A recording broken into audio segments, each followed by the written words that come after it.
Professors perspective వీక్షకులకి ఆహ్వానము. ఈరోజు October 2 Mahatma Gandhi గారి యొక్క 155వ జయంతి.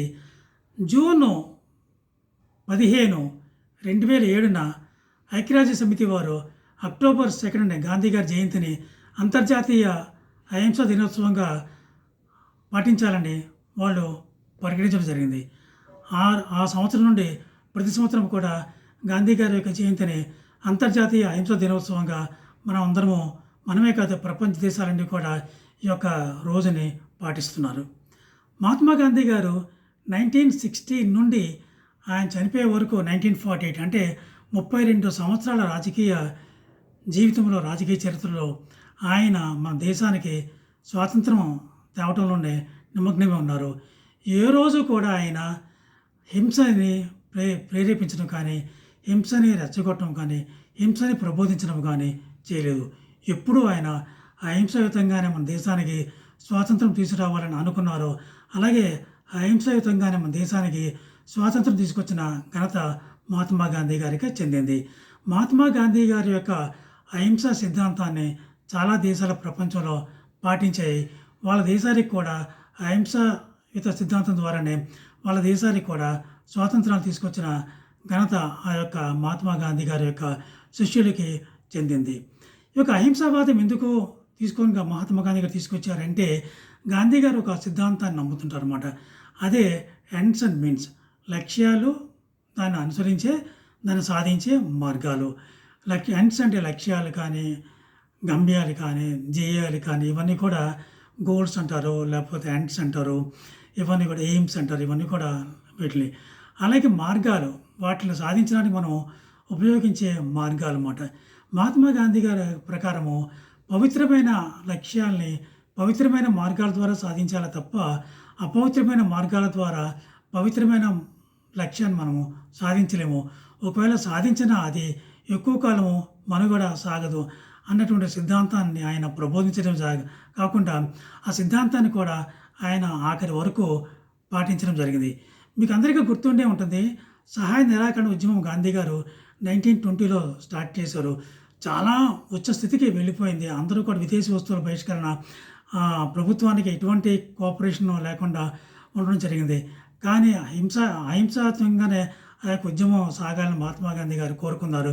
కానీ కొన్ని అనుకోని సంఘటనలు, హింసాయుత సంఘటనలు, ఉత్తరప్రదేశ్లోని చౌరీ చౌరా అన్న పోలీస్ స్టేషన్ మీద నిరసనకారులు 22 మంది ఆ పోలీస్ స్టేషన్ మీద దాడి చేసి 22 మంది పోలీసులని చంపడంతో మహాత్మా గాంధీ గారు ఆ యొక్క సహాయ నిరాకరణ ఉద్యమాన్ని కాస్త ఆపేశారు.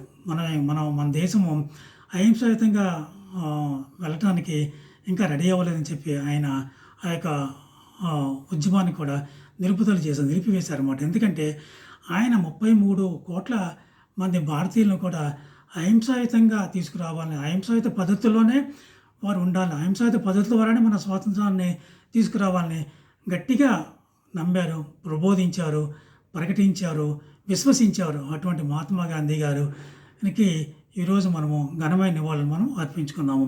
మహాత్మా గాంధీ గారికి మిగిలిన స్వాతంత్ర సమరయోధులకి తేడా ఏంటంటే, అందరికీ ఒకటే లక్ష్యము. ఏమిటి ఆ లక్ష్యం అంటే, మన భారతదేశానికి స్వాతంత్రం తీసుకురావాలి. కానీ వాళ్ళు ఎన్నుకున్న మార్గాల్లో తేడా ఉంది. గాంధీ గారు అహింసాయుత మార్గాన్ని అవలంబిస్తే, చాలామంది హింసాయుత మార్గానికి అవలంబించారు. అందువల్ల ఈయనకి వాళ్ళకి అందరూ మన దేశం గురించి పాటుపడిన వాళ్ళే.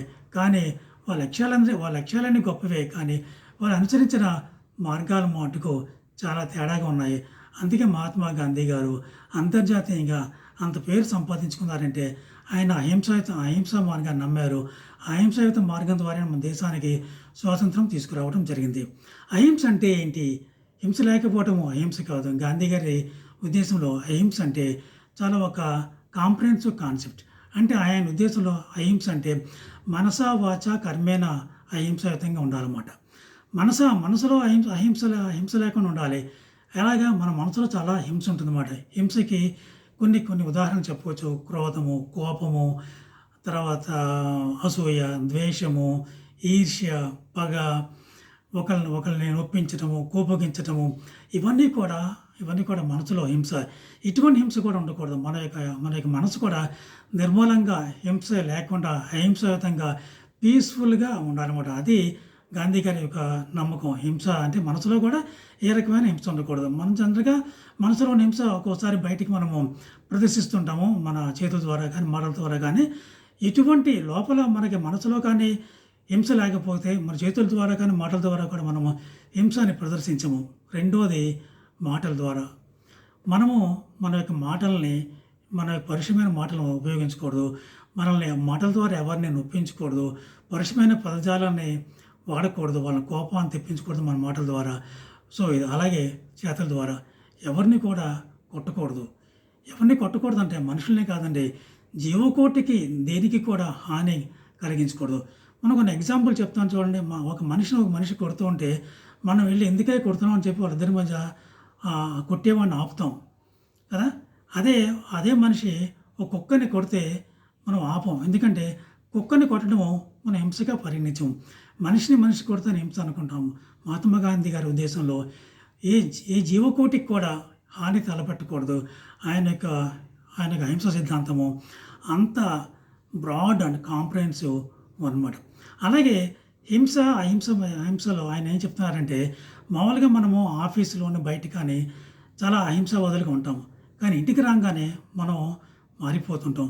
మన యొక్క అహింసావాదము ఇంట్లో పనికిరాదు. హింస చూపిస్తాం. హింస అంటే ఏంటి?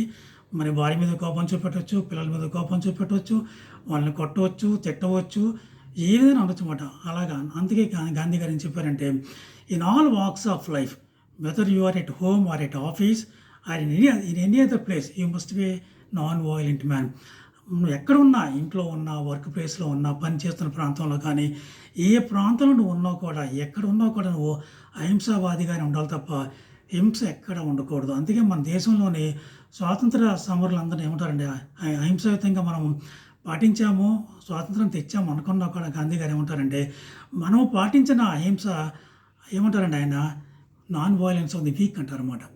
మనదంతా non violence of the weak. Non violence of the brave అంటే ఎవరి అంటే, అన్ని పరిస్థితుల్లోనూ మనస వాచ కర్మేణ అహింసాయుతంగా ఉన్న వారినే ఆయన non violence of the Brave అని అంటం కూడా జరిగింది.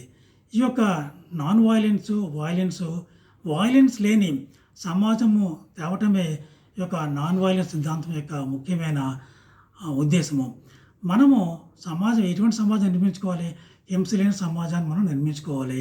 హింస లేని సమాజం అంటే ఏంటి? కొన్ని కుటుంబాల సముదాయమే ఒక సమాజం అవుతుంది. అంటే ఏంటంటే, మన ఇంట్లో హింస లేకపోతే హింస లేని కుటుంబాన్ని మనం తయారు చేసుకోవాలి. మనకు తెలియదు మన ఇంట్లో బోల్డు హింస ఉంది. మన ఇంట్లో పెద్దవాళ్ళని నెగ్లెక్ట్ చేస్తాము, వాళ్ళని డిస్క్రిమినేట్ చేస్తాము, పిల్లల మీద కోపపడతాము, పిల్లల్ని కొడతాము. అలాగే భార్యాభర్తల మధ్య ఇద్దరు మాట అనుకుంటారు, చేయి కూడా చేసుకోవడం జరుగుతుంది. ఇద్దరు కూడా స్పోజల్ వైలెన్స్ అంటాము. ఏ రకమైన ఇంట్లో వైలెన్స్ లేకుండా మన యొక్క గృహాలని హింస లేని గృహాలకి మనం మార్చుకుంటే చాలు. We must make our homes free from violence. ఇలాంటి హింస లేని మన యొక్క ఇళ్ళని కానీ మనం తయారు చేసుకుంటే, మన ఫ్యామిలీస్ని కానీ హింస లేని ఫ్యామిలీస్గా తయారు చేసుకుంటే, హింస లేని సమాజాన్ని నిర్మించడంలో మనం ఎంతో తోడ్పడుతున్నామని మన యొక్క భావన. ఇదే మన మహాత్మా గాంధీ గారికి ఇచ్చే ఘనమైన నివాళి. Thank you very much for watching this video.